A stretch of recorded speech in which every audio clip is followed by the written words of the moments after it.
new day, and we have the capacity, each one of you have the capacity in your spirit, in your heart, to do anything you want to do.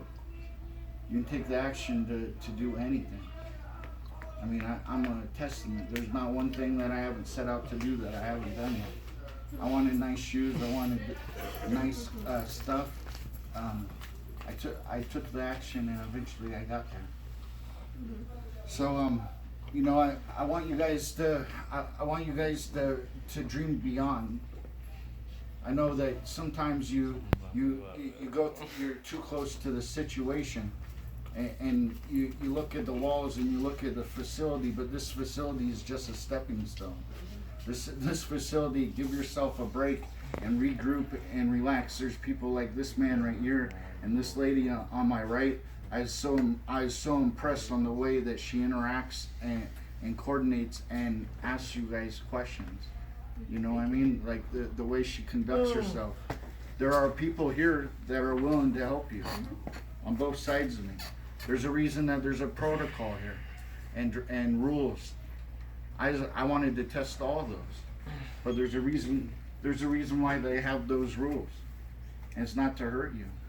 It's for one day, so you have the discipline to be able to come back here and share, to live and to be free, and so you can come back here and share your story. But I'm glad that you guys are all here. I don't want to keep you held up. It's Sunday evening. It's beautiful outside. Oh no, this is what they're here for now, though. I got the ice cream and root beer flakes for when we're done. Yeah, no. On to the end, you guys. Oh my gosh. But I will say a couple more things. I guess my friend was running behind. I have a question for you, if you don't mind, actually. Yeah. You at one point made a comment that you were constantly being tossed out. Yes. And then they allowed you to come back in. Yes. So what was it that got you to finally realize you needed to cut what you were doing and actually follow the rules and stop getting tossed out? I think it was trial and error. I think it was you play with fire. It's like the little kid who touches the stove. Mm-hmm. You keeps touching the stove. Eventually, when you put your whole hand in, your whole hand blisters from you putting your hand on the stove, you're gonna stop. And after enough times, the people loved me so much. The staff members, they didn't want me to leave. They wanted me to succeed and win. Almost every program that I've ever been around or been involved in, from Chandler I Help in Chandler, Arizona, or the Midnight Mission in Los Angeles. Every program. I was the guy in 1998 that lived outside in a cardboard box of the Midnight Mission in Los Angeles, Skid Row. And to be who I was at that time was very hard. And but that program, the people in that program too, would give me they would bring out the qualities in me to be able to have compassion and love and break down walls that some of us have different walls. Mm-hmm. You know what I mean? She identifies with a certain group of people. He identifies with a certain group of people, and I identify with a certain group of people. And we all have like our walls and who we can relate to. But those people in those programs, all the programs that I've ever been around, they love me enough because whatever it was, I don't know why it is that I get to be the guy that I am today. I keep trying to figure out why it is that I am. But it is what it is. Why do I get a win versus the next guy? And it's no different. There's no difference between anybody here. Mm-hmm. There's people that are gonna win. Somebody here, you want to be a city councilman or a politician, you're gonna do it. You want to put on your own R&B and rapping events, you're gonna do it. There's somebody that's sitting amongst us right now that's gonna own their own business, and they're gonna be. There's other people that are gonna be in the social field, and they're gonna be staff members at a facility. This guy, for him to be able to do what he does here, my hats are off to him, because I can come here for an hour, once a month or every couple months or every few months as it's been, but I don't know if the day to day, if I could be able to handle the patience and the love and the unconditionalness of everybody's needs. It's not every day. It takes a special breed of cat It was to be able to also do kind of, that. it was kind of a question related to what she asked you. You said that if she asked you, she was just like, "What made you snap into stop?" And you're like, "Well, when I put my hand on a stove Right. and it burns." You know what I'm saying? Well, no, yeah, what I was referring to was after you cross the line enough. Yes, but You know, then you talked about the unconditional love that they brought you in, that they had when you come, Yeah, regardless. Did you think that they actually acknowledgedly knew that mentality was bound to snap in your mindset, Yes. which is probably Yeah. why they were unconditional? Yes, to you? but both Good of question. both of these people tonight in viewing them, they deal with you guys, and they know where you come from. Mhm. They know what you're dealing with. She said it many times. If I can help you with that, I'm here. She's opening the door of communication. Instead of saying I don't understand or I don't look like you or we're not the same, she's saying I get it. I'm here to help you. You get more results with saying I understand than you do putting up resistance. You know what I You mean? get farther with honey than you do with venom. Yes, absolutely. Thank you. Yeah. And does anybody else have any other questions besides him? Because if you have any questions, that's what this group's here for, and we're both here to facilitate it. I know what it takes, though. If you're sitting in the seats that you're sitting in, I know that the pain and the bondage of what you guys have went through. I get it. I understand. I have Very a quick well. question. Did you have any substance abuse problems? Before Bless you. in the past, living on and off the street, it was up and down. You Okay. know what I mean? There's certain things. There's certain things that certain things that you know, when you're living on the street, like most people, you're just trying to survive. Right. You know what I mean? And some people just want to be numb. You know what I mean? Right. So did I intake in that? Of course. You did. Okay. Yeah, of course. Since I was a teenager. Okay. Yeah. Okay. I was. My story was I was homeless in my teens, going to high school. Okay. So I actually enrolled myself into the school. Hey guys, we need to be listening. Make sure you're listening. Okay. Yeah, I enrolled myself in school and sent myself to school living homeless on the street. Wow. So, and then, you know, my senior year, there was an attempt, I tried to take my own life. That's why I say the pain and the bondage of what it is that you guys have dealt here to be able to even get to this point, to be here. There's nothing running you out of these doors. This is where it is that you recover for yourself emotionally and mentally to be able to dream. It was in the facilities of like the home base youth center and the Midnight Mission where I could conjure up the thoughts of where I wanted to do and what I wanted to be and what course of action was there to take, and that's where I began to dream. And I couldn't even do that until my basic needs were met, Right. which those facilities took care of for me. And that's what this is. These people here, they give you the shelter, they give you the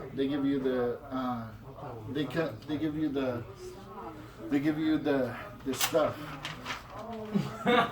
They give you the stuff that you need, the basic necessities here. Right. So, but you know, the only other thing I was gonna say is that there's gonna be a day where you're gonna be amazed. You're gonna be going along living life, and you're gonna be amazed, and you're gonna look back over the course of your journey, and you're gonna be amazed before you're halfway through, which basically means that you're gonna be amazed by what it is that you journeyed, and you're gonna want to come back and share that. And all of you are going to be able to have the capacity to be sitting here and there, and even in a staff position if you want. It's up to you. It depends on what you want to do. But you're going to invest your own time to pay it forward, because somebody else like me and her and him, they made their time available for you today. And you're going to decide that, you know what, I remember the people that love me. And you're going to come back and you're going to feed and tell the people your story. And your story is going to help. It's a wheel. And your story and you giving your time is going to help hundreds of people. But, I think I've talked enough.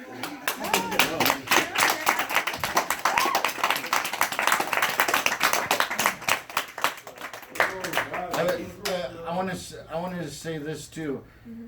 I'm a little, like, now that I'm getting older, I've had my day with being a little bit flamboyant. Just because I could. You know what I mean?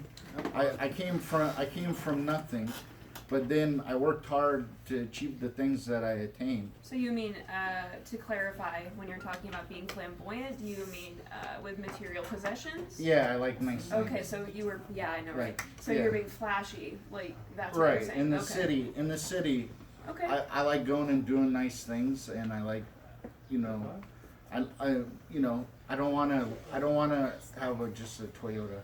Sure. I want to have a Mercedes. Okay. And I got it. You know what I mean?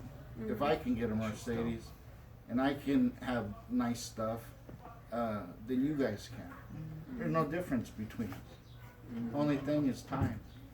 Time will tell. Mm-hmm. You know? Mm-hmm. Time will tell the whole deal. You guys will get wherever you want to get to. But you seem to be making a distinction as far as that in your youth you were flamboyant, whereas you are trying to say that now you are not so much. Is that what you were trying to say? You know, I think it's, I'm proud of the things I accomplished, but when I was younger I was maybe a little bit more wild, just because I didn't know any better, but that's growing pains. Sure. Most people go through different phases. Life's about change. Mm-hmm. The way you feel one moment, this too shall pass. You're gonna feel different in the next. Mm-hmm. You know what I mean? Mm-hmm. That's the deal. You know, I believe that there's a power greater than me that gave me a reprieve and a chance at a great life. He loved me so much, and his mercy endeared for me to be able to be here sitting looking at all of you tonight. Because there's been times where out on the streets, you know, I was in knife fights and it could have went either way. There is times where cars were being flipped over and totaled, and left to my own devices, you know, I wouldn't be able to, I wouldn't be able to be sitting here right now. There has to be a power greater than Jason that loved me enough to endure my pain for me. Mm-hmm. So, you know, I don't know. That's what's on my mind. Thank you.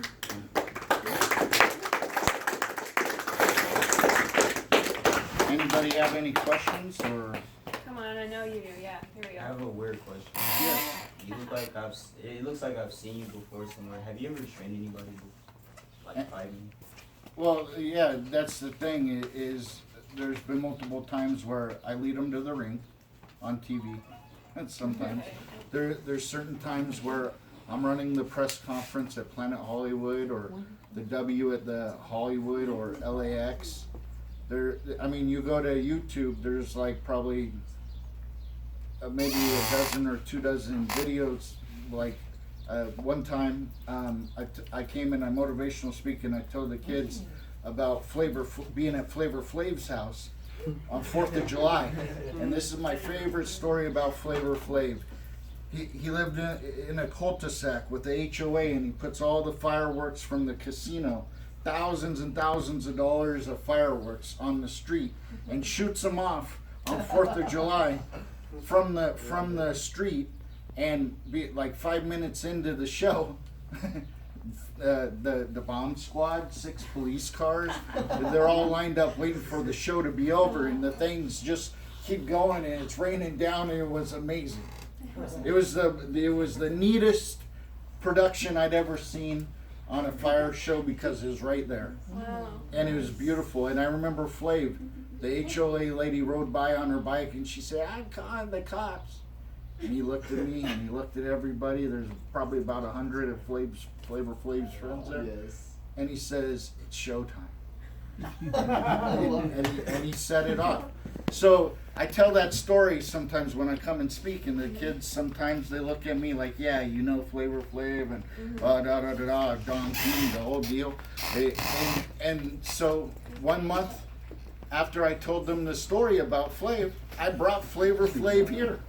Yeah, and I was gonna say that, and Zab Judah too, right? Yeah, and Zab Judah. I had Zab on my right and I have Flav on my left. And if you were here then you can see it on YouTube because it's there. And Flavor Flav is sitting up where those two girls are right there, and he's rapping to all the youth freestyle. He gave us his books too. Yeah, he gave everybody in here a copy of his books. No, I left. Yeah. Flav has deep love for everybody. Flavor Flav is such a nice guy. It's ridiculous. He really is. So I wasn't here when you first started, so I heard what you said. You did a couple of things. What is your profession? Well, I do a couple things. It's kind of a matter of what I want to do. I could decide that, you know what, I need to go work in an oil field in Texas next week, and I would be there. But day to day, I have a job. I'm a businessman. I sell fine art, like high end. Like I saw a bronze statue to a couple Saudi princes last month for $21,000. Nice. I chased 1 month. I think like the last month, I was 10,000 short of selling 100,000. I work at Caesar's Palace in the mecca of the retail business, and I chase the big sales. But my favorite hobby stuff is like being the site coordinator for my best friend's boxing promotion company.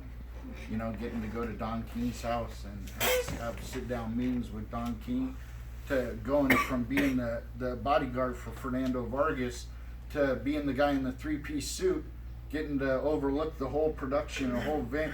Jimmy Lennon Jr. from Showtime, Let's Get Ready to Rumble, the whole deal. I get to watch over them to make sure everything's flowing the right way. So you have a profession, but you do everything that you kind of want to do on the side too. So you're like, I think I have the freedom. My day-to-day job gives me the freedom financially to do what you want to do anything else that I want. What's your name? Jason. Mr. Jason, you are extremely inspiring to me because the way that I want to live my life is exactly like that. Thank you. Be able to be financially equipped, but still be fulfilled in my everyday woman. And that's why I'm here. You're coming back here, yeah. It's been 10 years. I came here when it was only half of the kids. There's only about 30, maybe 30 of them. Is smaller group of kids, but I stood in the front in a suit and a collared shirt in 2007 and spoke to you guys. And the reason that I do that is because I want you guys to see that from where it is that you're coming from, that people do come from that and they can succeed.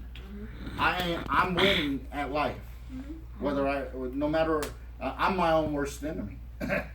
You know how it goes. It's like I get in my own way. You know what I mean? I'm too close to myself. If I stay out of my own way, maybe I could even help more people. I don't know. But I know, me too, right? But that's the deal. The deal is that you guys need to see that there's no difference between us. I'm a little older and chubbier now. You know what I mean? I'm getting old, but there's no difference between me and you guys. If I can come here and feed you all and share, like I put on Facebook a couple of hours before I came here. When I was homeless, strangers fed me. They inspired me, and they gave me hope. And that's why I'm here.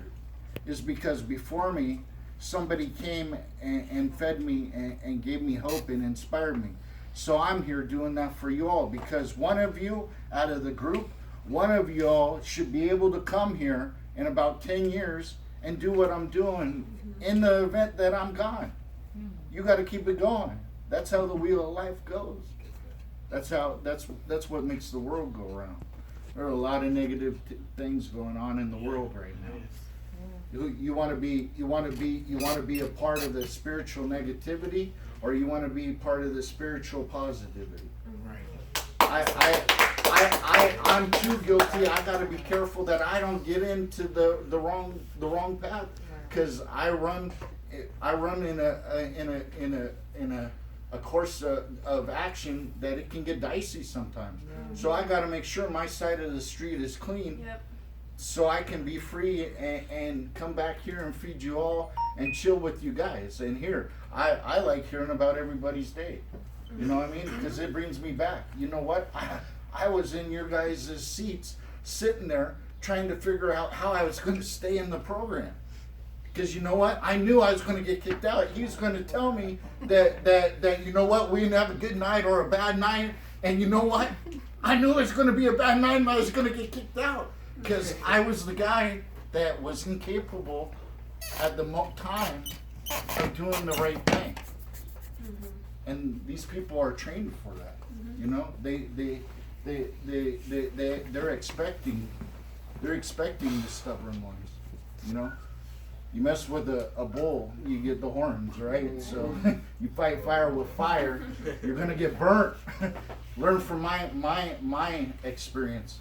It's better to fight fire with water and love and peace and serenity. Yeah, go ahead. $5 in a duffel bag. Yes. What did you do with that $5? Yes. And what was in the duffel bag? Yes. Yes. I had maybe some jeans, and I had some slip-on shoes. You know, the slip-on shoes came from Walmart. They were $20. I don't say this to brag, but I say it's because one day you guys are going to show up here and you're going to be wearing $600 shoes just because you wanted it. You can do it. These shoes were in Caesar's Palace, and I seen them. And the people look at me like I can't afford them, Wow. right? But I'm wearing them today. You know what I mean? And there's going to be a time where you're going to want something, and you know what? You're going to have the peace, serenity, and freedom to just have it. What size are those? But to get back to what you were saying, a duffel bag and $5. I got off the Greyhound bus, and you know what? I didn't have anywhere to live, and I knew that, you know, I knew I was sleeping out in the street on the sidewalk. So, you know, I think the $5 lasted the Fremont Street experience. I bought a beer, I think. Maybe if I had $1 left over, I put it in the machine to be a millionaire. But that, you know how that goes. Oh, yeah. That didn't happen. And, you know, I walked down and around here. And then I walked down and around over there. And then I walked way over down by MGM. And I remember sitting there in front of the MGM and saying, you know what, I want to be one of those pretty people filing into the MGM Grand. I want to be one of them pretty people. I didn't even know how I was going to feed myself that night. But I said to myself, I want to be one of them pretty people in one of those limos. And you know what? I forget what year it is. I applied at Bell Limousines. I became a limo driver. Nice.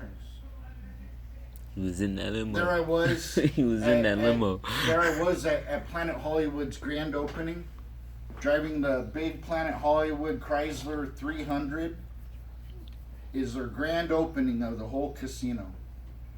And they call me to take Jason Statham, the transporter, Nice. Crane. and Robert Earl, the brains behind the formation of Planet Hollywood. I'm going to drive them in the limo. Jeez. So I got to be the transporter's transporter. Oh, that's awesome. You know, that's the way that there's a power greater than Jason that just has a funny sense of humor.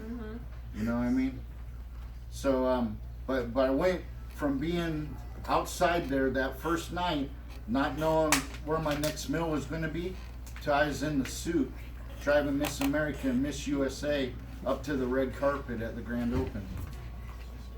So, you know, that it's been a journey. Wherever all of you are at today, right here, right this moment, our journeys have all intersected. Like she was saying, she's here for you. She's willing to help you. He'll help you. All you got to do, a hungry mouth doesn't get fed unless you open your mouth. These people don't know how to help you. They're here. They love you. They want to help you. They will help you. But if you don't tell them you need help, they don't know how to help you. You got to communicate with them and tell them, this is what I need. I need you. I need your help. That's the greatest gift that God gave me. Was being able to tell somebody, I need your help.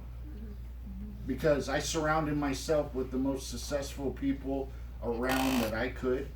One of my closest friends is a small businessman of the year for the Republican Party for 7 years out of 10. Last Saturday, he helped me buy a Mercedes. You know, he was a partner in the car lot, and he took me there and showed me how you go about buying the car. So that's what I was gonna say, man. I know this is a program. A lot of people think this program will just do everything for you. They get scared when they see that helping teens help themselves part, because they don't. Oh, what they mean? I gotta help myself. You know what I mean? But by helping you, like, just look at your roof over there. You got a roof. That's your little hotel room. I mean, some of y'all got one people to the room like me. I mean, I'm about to put the other bed up out of there because I don't trust none of y'all. But at the same time, like, I get what you're saying, sir, and I respect that. yeah, no matter where you're at on your journey, whatever it is, it's your journey. That's right. You know what I'm saying? Wherever you want to be, your 5-year, your 10-year dreams. The only one that can take the action to get here is you. This place, these people, they can't take that action, but they will support you and help you get there. Yeah, they love you until the light bulb clicks in your head for you to do it. There's programs and there's people like the Midnight Mission and the I Help Chandler program. They love me until the light bulb popped off in my head. I'm stubborn. I'm the guy that don't make it. I'm the guy that nobody, that the guy that he's gonna kick out tonight, I'm that guy. You get it? And I'm here and I'm winning. If I can conform and change my life and do anything I wanna do, it's all there for you guys to take. One more. Now, I'm not joking, but I'm serious at the same time. Because you've said it. Jason Voorhees, or is it just a saying? His name is Jason. My name's Jason. Okay, The cool. Voorhees part where you, I don't know where you got that. Because you keep saying it a lot. Like I know your name's Jason, but you say a power greater than Jason. I'm like, is he talking about himself again? You're saying you're thinking Jason Voorhees from like Friday the 13th. Yeah. I'm saying God is. There you go. But There it I'm is. not here to tell anybody who they supposed to believe. Yeah. I'm here saying there's people. My best friend, he's Muslim. You know what I mean?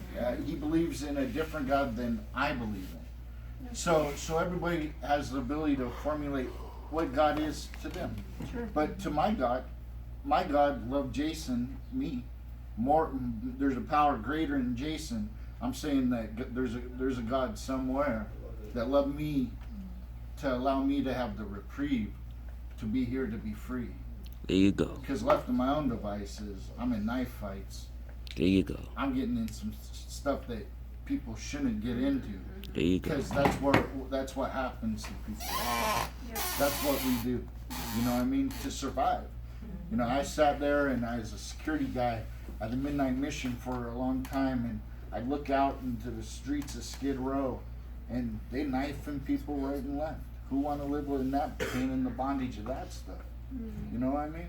It's sick. It's crazy down there. But it is what it is. I mean, that's Skid Row. You had a question? Would you say that your hunger, like whenever you said you were looking at the people, like, you know what, I want to be that, those nice people and stuff, would you say it's your hunger that empowers you to take that initiative? because I realized because I mean that's how it was for me anyway. Because I feel like I got scolded enough, and I saw what I wanted to be in my vision, in my future, and it's just like. Because when I came here, I just, like you said, it's like this is your hotel spot. It's kind of more or less, resources are there, but you have to open up your mouth, like you said. So, but would you say it's that hunger that really, snapped you to take that initiative? Yeah. Well, what I'll say is, like I said earlier, this is just a stepping stone. Mm-hmm. So utilize it for that. This place, these walls, these people, they have their protocol and the way they do things for you guys to emotionally and mentally recover and be able to go out in life and succeed and win. So utilize it. Like I was trying to say, it took a long time for me to learn that nobody was pushing me out the door but me. The only one that didn't want to conform and do their rules was me. You know what I mean? These people don't want you to leave. They want you to win. They want you to be the guy that comes back and sits in this chair and feeds and shares your story with everybody else. That's what I want. I don't want anything from you guys. I love you guys. You guys are like my brothers and sisters. I want you guys to win. That's it. I want you guys to win in life. And if I can win, I'm the stubborn one. I'm the one that butts the head against the wall. If I can win, all of you can win. All of you, none of you are as stubborn as I. As in, won't conform. You get it? You guys are all mentally, intellectually smart human beings. You're intuitive. You know how to survive. You've gotten to this point, and you can go anywhere you want to go in life. You can do anything you want to do. There's nobody that can hold you back. God is. Whatever that is to you. He got you here. You're safe tonight. You're going to go to sleep and you're good. You're going to be good forever. You tap it in to that power that's greater than you. You can be good forever. No matter where I go, I'm good. Life's good. Even if it's tough, it's still good. Even if it's scary, it's still good. God loved me enough. I say this is a good program. Sometimes I just think to myself when I come in this room, it could be 7 or 8. They got the TVs going, so I just sit back and be like, I get up in this good ass program. Just thinking to yourself, you get what I'm saying? Like, I'll be lucky to have many people like Mr. Ron. I'm happy I met that man. There's been times when you was talking about you getting kicked out. It's probably like my 6th time. You saved me like one of them times, man. I think it was I was in the kitchen just shocked, not knowing what to grab. Remember, Danny? Like, because he saved me. I was like, I can't lose this. It's not the fact that you can't get out there and get on. Like, I was living out of suites. And I had no problem paying my rent. But I got tired of the suites and that whole little layout. They all look the same.